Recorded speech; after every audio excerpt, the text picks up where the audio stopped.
चलिए शुरू करते हैं। बाल विकास प्रथम प्रश्न जो है वह दिया है कथन करण का। ठीक है, प्रथम प्रश्न दे रहा है, कहता है प्रश्न कि बच्चों का शारीरिक विकास महत्वपूर्ण है क्योंकि यह बच्चे के सामाजिक और संज्ञानात्मक विकास को प्रभावित करता है। बात सही है, ये तो सही बोला फर्स्ट बार। तर्क कहता है कि बचपन में विकास के सभी आयाम एक दूसरे से क्या है, जुड़े हुए होते हैं और बेहद प्रभावित भी करते हैं। तो ये भी बात सही हो गया। अब देखिए, यहाँ कहता है शारीरिक विकास और यहाँ भी विकास के बारे में बोला जा रहा है और कथन में भी विकास और तर्क में भी विकास के बारे में बोला जा रहा है। तो दोनों क्या कर रहा है, एक दूसरे को व्याख्या कर रहा है। उत्तर आपका होगा कौन सा, ए नंबर होगा। अगला प्रश्न है, एक सेकेंड भाग जाता है एकाएक।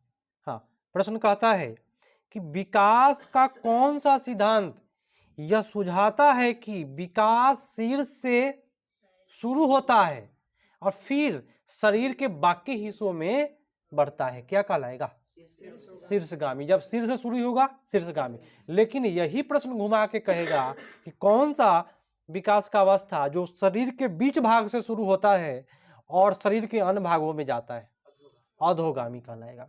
ठीक है, चलिए उत्तर आपका गया बी पर।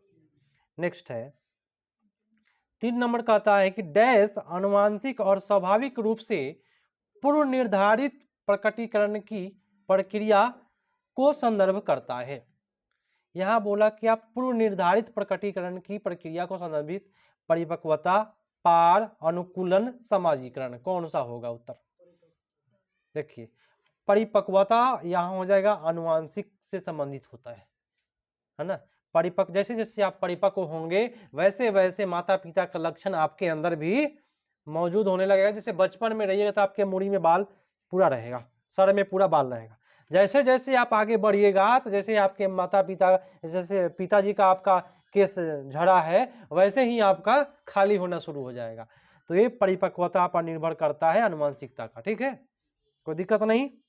नेक्स्ट बात है, नेक्स्ट कहता है, एक सेकेंड, हाँ, नेक्स्ट है कि पियाजे के अनुसार कौन सा कारक संज्ञानात्मक विकास की दिशा निर्धारित करता है। पियाजे के अनुसार कौन सा विकास संज्ञानात्मक दिशा को क्या करता है, प्रभावित करता है। तो बोला फर्स्ट, बोला क्या, परिपक्वता। ठीक है, बहुत बेटर है। पियाजे साहब बोले हैं परिपक्वता के बारे में, अगर आप लोगों को याद नहीं रहता है तो पियाजे लिख करके लिख लीजिएगा, परिपक्वता उन्हीं का वर्ड है। दूसरा बात, अनुबंधन के बारे में भी बोले उन्होंने, है ना। क्रिया के बारे में बोला है, 3 नंबर तो उसमें नहीं है, सॉरी 3 नंबर में यहाँ है सजा। 3 नंबर में सजा ये बोले हैं, परिपक्वता अनुबंधन बोले हैं, और सजा के बारे में कोई भी नहीं बोलेगा भाई, सीधी सी बात है। सजा के बारे में कोई बोलेगा नहीं, बोले। क्रिया के बारे में बोले हैं और सामाजिक अनुभव के बारे में भी पियाजे साहब बोले हैं। वाइगोस्की के अलावा पियाजे भी बोले हैं। ठीक है, उत्तर जाएगा आपका ए पर। अगला प्रश्न है, प्रश्न देखिएगा, कहता है कि जीन पियाजे के अनुसार उस बच्चे की सोच के बारे में क्या कहा जा सकता है जो मानता है कि जब पानी को एक बर्तन से दूसरे बर्तन में डाला जाता है, मान लीजिए आप एक गिलास में पानी रखे हैं और उसी गिलास का पानी एक कचौड़ा में रख रहे हैं, बर्तन में डाला जाए तो आकार कम या बढ़ जाता है। भाई गिलास का पानी अगर छिपा में रखेंगे पतीला में तो बढ़ेगा कि नहीं, बढ़ जाता है। तो कह रहा है कि पियाजे के अनुसार उस बच्चे की सोच के बारे में क्या कहिएगा, जो बच्चा बता दे रहा है कि आकार बदल जाता है पानी का, उसके बारे में आप क्या कहिएगा। बच्चे में संरक्षण के कौशल नहीं है ना, तो संरक्षण के कौशल नहीं है। बी बोला कि बच्चे ने वस्तु अस्थायित्व नहीं हासिल की है, बच्चा तो कर लिया है, ये बात गलत बोला। ठीक है, जीववाद में सोच बच्चे में विचार की सीमित करती है, यह भी बात कब क्या है आपका, गलत है। और डी है कि बच्चा क्रमबद्धता की प्रक्रिया में अक्षम है, तो यहाँ अक्षम भी गलत है, यहाँ वस्तु अस्थायित्व की बात नहीं हो रही है। बी, सी और डी गलत है। अब 3 ऑप्शन गलत है, तो बच्चे में संरक्षण के कौशल नहीं है, ये बात सही है, क्योंकि संरक्षण का जो कौशल होता है वह पर्यावरण में पढ़ना है। संरक्षण नेगेटिव होता है पियाजे साहब के लिए, याद रखिएगा, ठीक है। संरक्षण जब नेगेटिव होता है तो यहाँ नेगेटिव दे रहा है कि संरक्षण के कौशल नहीं है। उत्तर आपका क्या जाएगा? ए पर। नेक्स्ट, काफी मजेदार प्रश्न आ गया फिर से। इस प्रकार का एक प्रश्न आता है, प्रश्न कहता है, एक सेकेंड, 6 नंबर प्रश्न है, कहता है कि पियाजे द्वारा संज्ञानात्मक विकास का सही क्रम क्या है। उनका सही क्रम हम आप लोग को बता देते हैं। सबसे पहले पियाजे साहब बोले थे संवेदी के बारे में, 0 से 2 वर्ष बोले हैं ना। चलिए, तो संवेदी आपका फर्स्ट। उसके बाद क्या बोले हैं? पूर्व संक्रियात्मक बोले हैं, 2 से लेकर के 7 वर्ष। तब मूर्त बोले हैं 7 से लेकर के 11 वर्ष। उसके बाद क्या बोले हैं? अमूर्त बोले तो औपचारिक संक्रियात्मक, जो 11 से लेकर के 15 प्लस होता है। क्या? तो पियाजे के अनुसार ये जो चरण है पूरा लाइन से दिया हुआ है। संवेदी होता है 0 से 2, पूर्व होता है 2 से 7, और मूर्त होता है 7 से 11, औपचारिक होता है 11 से लेकर के 15 प्लस ले लीजिए, कोई दिक्कत नहीं, ठीक है। उत्तर आपका 1 पर चला गया। अगला प्रश्न है, एक सेकेंड, ये 28 तारीख 12वां महीना 2022 का पेपर है।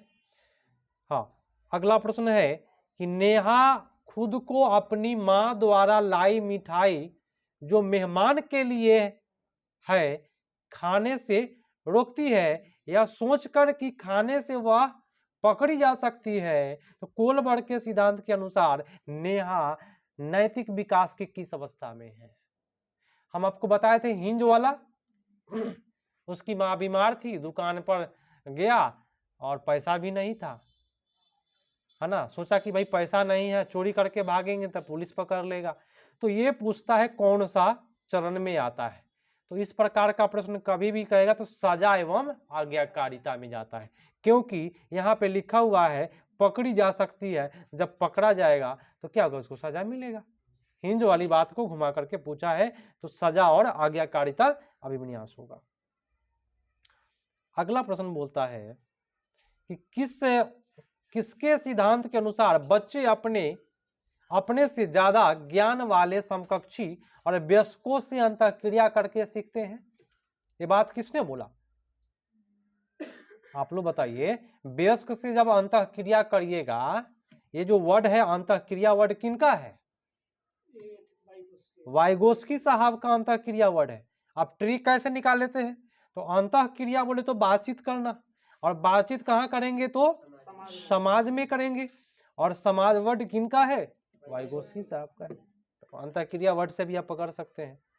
अब आ गया कोलबर्ग साहब आ गए। प्रत्येक क्वेश्चन में कोलबर्ग वाइगोस्की रहता है।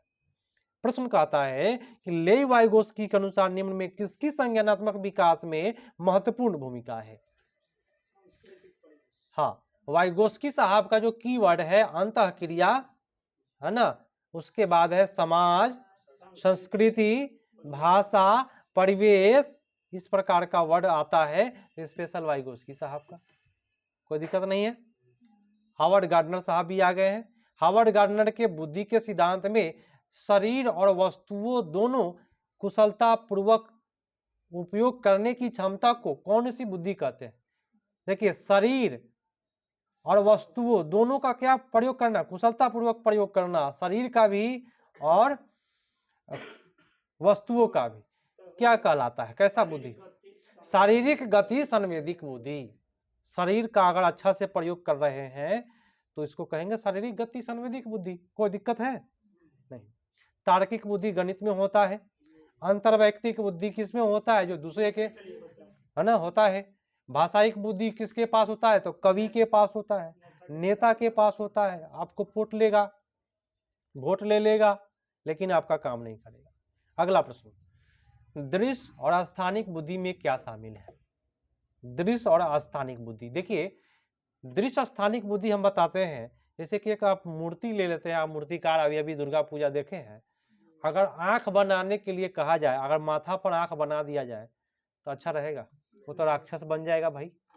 तो स्थानिक बुद्धि किसके पास होता है? मूर्तिकार के पास, चित्रकार के पास। चित्र बनाने में भी होता है ना, मुंह बनाना है कहीं बना दिए, कहीं कान कहीं बना दिए, तो इस प्रकार से देखिए। तो बताइए आपका 4 ऑप्शन है, इसमें से कौन सा बेटर होगा? हाँ, लिखा हुआ है कि छवियों और चित्रों को सोचने की क्षमता, माने अगर चित्र बना रहे हैं तो आंख जहां होगा वहीं बनाएंगे, सोचेगा। सटीकता, अमूर्त रूप से कल्पना करने की क्षमता, पैर बनाना है तो माथा पर पैर थोड़े बनाएगा, नीचे बनता है तो नीचे बनेगा, तो कुछ ना कुछ कल्पना की जाती है। उत्तर आपका सबसे बेटर 1 पर जाएगा। अब देखिए बी वाला ऑप्शन पर थोड़ा सा ध्यान देते हैं। लिखा है लय, ताल, मीटर, स्वर। ये जो होता है संगीतिक बुद्धि होता है, जिसको संगीत का ज्ञान होता है, ठीक है। कहानी, कविता जो होता है इसके अंतर्गत भाषिक बुद्धि होता है ना। अब प्राकृतिक बुद्धि आपका डी वाला ऑप्शन है, जो प्रकृति से लगाव रखे। 4 ऑप्शन हो गया। चलिए नेक्स्ट बात है। अगला प्रश्न कहता है कि सह शिक्षा कक्षा में लड़कों के लिए एक शिक्षक की टिप्पणी, मजबूत बनो, लड़कियों की तरह नर्म व्यवहार मत करो। अब देखिए कितना भेदभाव है, किसी लड़का को कहेंगे मजबूत बनो, लड़की की तरह रो मत। तो इस प्रकार का कहीं भी भेदभाव रहेगा, आंख बंद करके क्या मारेंगे? जेंडर रूढ़िवादिता, ये तो गलत किसी का नहीं होगा। अगला कहता है कि विविध शिक्षार्थी वाली कक्षा में शैक्षणिक रणनीतियां क्या होनी चाहिए? मान विविध, देखिए सबसे पहले प्रश्न को समझना है। कहता क्या है कि विविध शिक्षार्थी वाली कक्षा, माने आप एक क्लास में बैठे हैं जिसमें अलग अलग बच्चा बैठा हुआ है, अलग अलग जानकार वाला बच्चा बैठा है, तो उसको कहेंगे क्या? विविध शिक्षार्थी। आप उसमें कैसा रणनीति बनाइएगा? मान लीजिए पहला से 5वां तक एगो क्लास में बैठा दिया जाए बच्चा को, तो कहेंगे विविध कक्षा। आप कैसा रणनीति बनाएंगे कि पहले को क्लास का पढ़ा लीजिएगा, दूसरों को पढ़ा लीजिएगा, तीसरों को पढ़ा लीजिएगा? 4 ऑप्शन दिया हुआ। तो उचित समावेशन करेंगे, एक ऐसा चीज चूज करेंगे जो सबके लिए बेटर हो, सबके लिए जरूरी हो। उत्तर जाएगा आपका ए पर। और जैसे कि हम आपसे पूछे कि पहला से लेके 5वां तक के बच्चा बैठा है, तो आप क्या पढ़ाना चाहेंगे? बताइए क्या पढ़ाइएगा आप लोग? एक लाइन में बताइए, कहानी कहिए। छोटको सुनेगा बढ़िया से, और बड़कों को अच्छा लगेगा, बस समझे, उससे मजा आएगा उसको। अगला प्रश्न है कि सीखने के लिए मूल्यांकन का एक महत्वपूर्ण पहलू क्या है? अब सीखने के लिए, जहां भी के लिए लगा है बच्चा का बताना कौन सा महत्वपूर्ण पहलू है। मूल्यांकन किसी एक ही रणनीति से बच्चे की प्रगति और अधिगम को संपूर्ण जानकारी पता लगाता है। एक ही रणनीति से संपूर्ण जानकारी आप नहीं लगा सकते हैं, एक ही रणनीति से एक ही जानकारी होगा। यह सीखने में होने वाले बदलाव का अवलोकन करता है। बात सही है। मूल्यांकन क्या करता है? बदलाव करता है कि पहले बच्चा क्या था, अब क्या है ना, उसी का मूल्यांकन होता है। सबसे बेटर उत्तर आपका बी। चलिए नेक्स्ट पे आते हैं। बहुत मजेदार प्रश्न दिया है, मूल्यांकन का उद्देश्य क्या होना चाहिए? तो भाई मूल्यांकन का उद्देश्य छात्रों में भय और तनाव पैदा करना। ये भाई भय और तनाव क्या है आपका? नेगेटिव है, हटाइए इसको। असुरक्षा और हीनता की भावना पैदा करना, ये हीनता वर्ड गलत है, असुरक्षा वर्ड गलत है, दो गलत हो गया। बच्चों के बीच तुलना करना, कभी भी तुलना करने से बुद्धि घटती है। सीखने और सिखाने की प्रक्रिया में सहायता करना, सबसे बेटर उत्तर आपका डी पड़ जाएगा। बहुत बेटर। कुछ दिन में हिंदी भी शुरू किया जाएगा, क्योंकि सबसे हार्ड हिंदी हो रहा है, तो हिंदी भी करा देंगे इसका बहुत मजेदार तरीका से। अब कोशिश करेंगे इस क्वेश्चन का टाइपिंग करके आप लोगों को दिया जाए, ताकि आप लोग को और अच्छा लगे। हाँ, कथन करना, ये समावेशी शिक्षा में केवल विशेष बच्चे ही लाभान्वित होते हैं। आप बताइए, केवल विशेष बच्चा को ही आप समावेशी शिक्षा में लाइएगा? सबको लाएंगे भाई, ये समावेशी ही नहीं होगा। तो फर्स्ट तो बात गलत बोल दिया। तर्क कहता है कि समावेशी शिक्षा की अवधारणा इस दर्शन पर आधारित है कि केवल कुछ बाधित वाले शिक्षार्थी की जरूरत को ही पोषित किया जाए। भाई केवल बाधित को रहिएगा तो समावेशी होगा ही नहीं, समावेशी बने सब भाई। तो यहाँ आपका उत्तर दोनों गलत है, डी आपका ऑप्शन सबसे बेटर। कोई दिक्कत नहीं है। अगला, वंचित पृष्ठभूमि के छात्रों का समायोजन करने के लिए शिक्षक को किसका पालन करना चाहिए? जो वंचित है, जो शिक्षा नहीं पढ़ पाता है, उसके लिए कौन बेटर होगा? सामाजिक बहिष्कार, यहाँ पे बहिष्कार की जो बात है वह गलत होता है, कभी सही नहीं जाएगा बहिष्कार। सामाजिक हास्यकरण, हास्यकरण माने जो समाज का जो नियम है एक बना हुआ, ये आपका हास्यकरण भी गलत होगा। ठीक है। मान्यकृत पाठ्यक्रम तो आप लोग जानते हैं कि जीवन में कभी सही नहीं होता है, स्टैंडर्ड बोलते हैं इसको। तो सबसे होगा विभेदित अनुदेशन, है ना, विभेदित अनुदेशन सबसे बेटर। नेक्स्ट, निम्नलिखित में कौन सा शारीरिक गतिक विकलांगता से जूझने विद्यार्थियों के लिए गतिशीलता सहायक तकनीक का उपकरण है? जो शारीरिक गति में विकलांग है उसके लिए कौन सा बेटर होगा? हाँ, जो शरीर से भाई दिक्कत हो रहा है उसको व्हील चेयर चाहिए, तब ना चल पाएगा, तब ना क्लास में जा पाएगा। ये उत्तर सबसे बेटर होगा। अगला प्रश्न कि गणितीय अवधारणा और गणित में कठिनाई किन छात्रों की विशिष्ट विशेषताएं हैं? जो गणित में दिक्कत हो उसको डिस्कलकुलिया मारेंगे। उत्तर नंबर आपका ये होगा। हिंदी कहते हैं गुणज वैकल्य, हिंदी भी जानना जरूरी है। बाकी आप लोग जानेंगे, पढ़ने के लिए डिसलेक्सिया, लिखने के लिए डिस्ग्राफिया, स्वालीनता को कहते हैं ऑटिज्म बोलते हैं।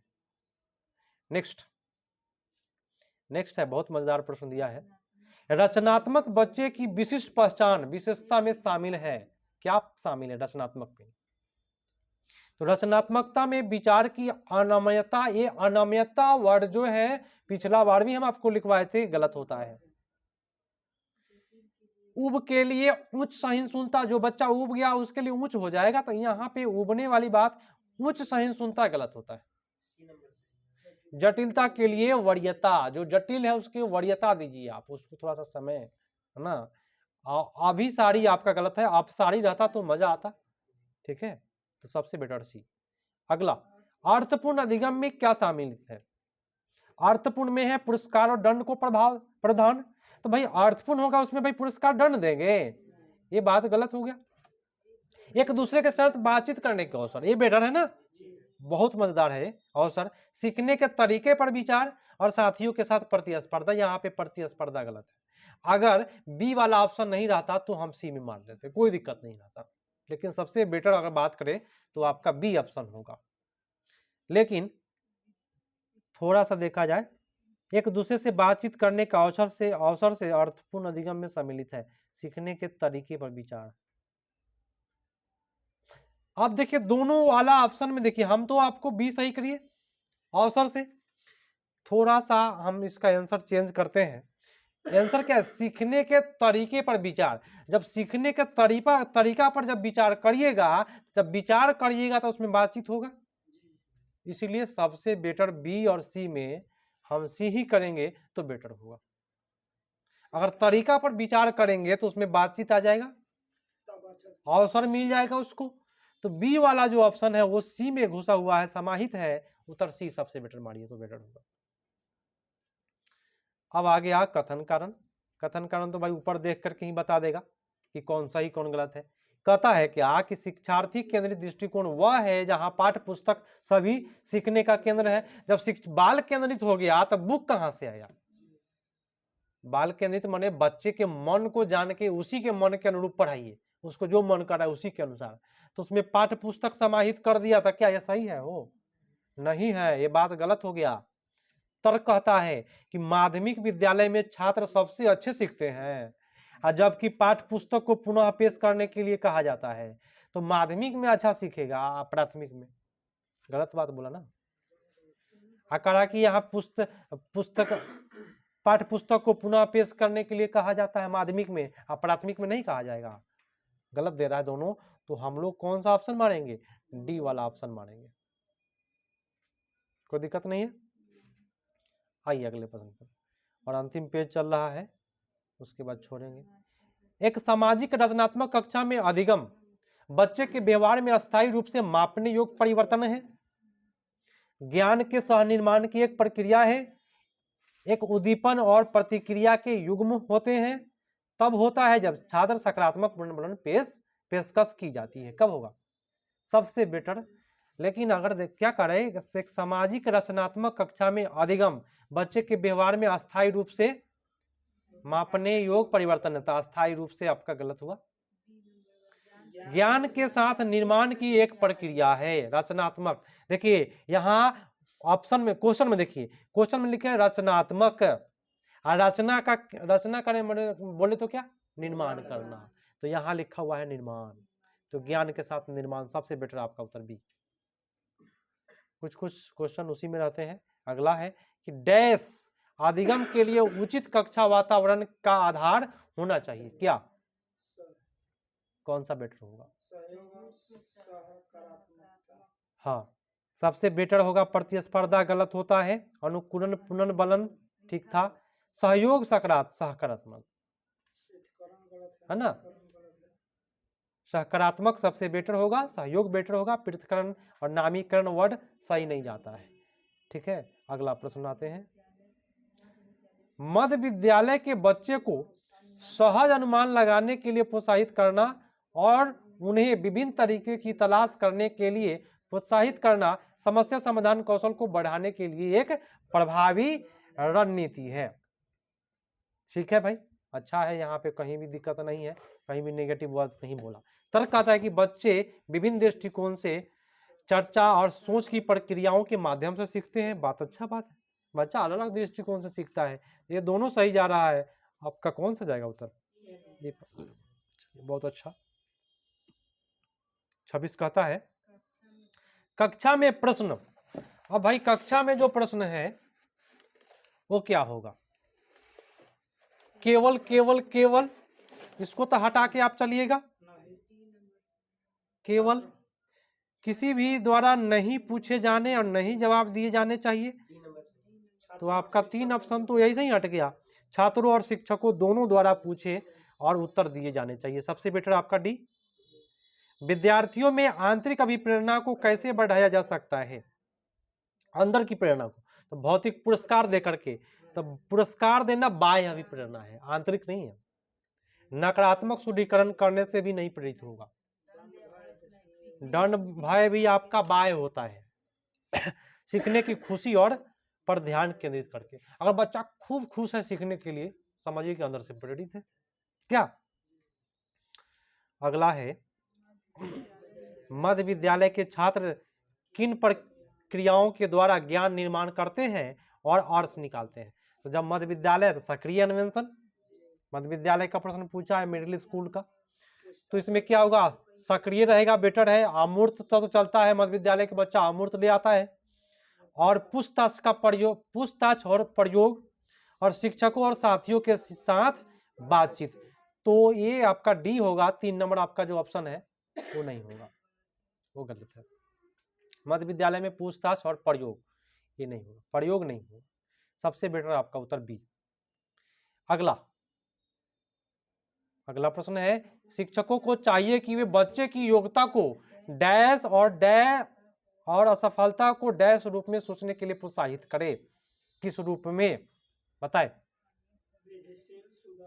अस्थाई तो आपका गलत होता है, और शर्मनाक, अपना अपमानजनक, इस प्रकार का वर्ड कभी भी नहीं मारना है।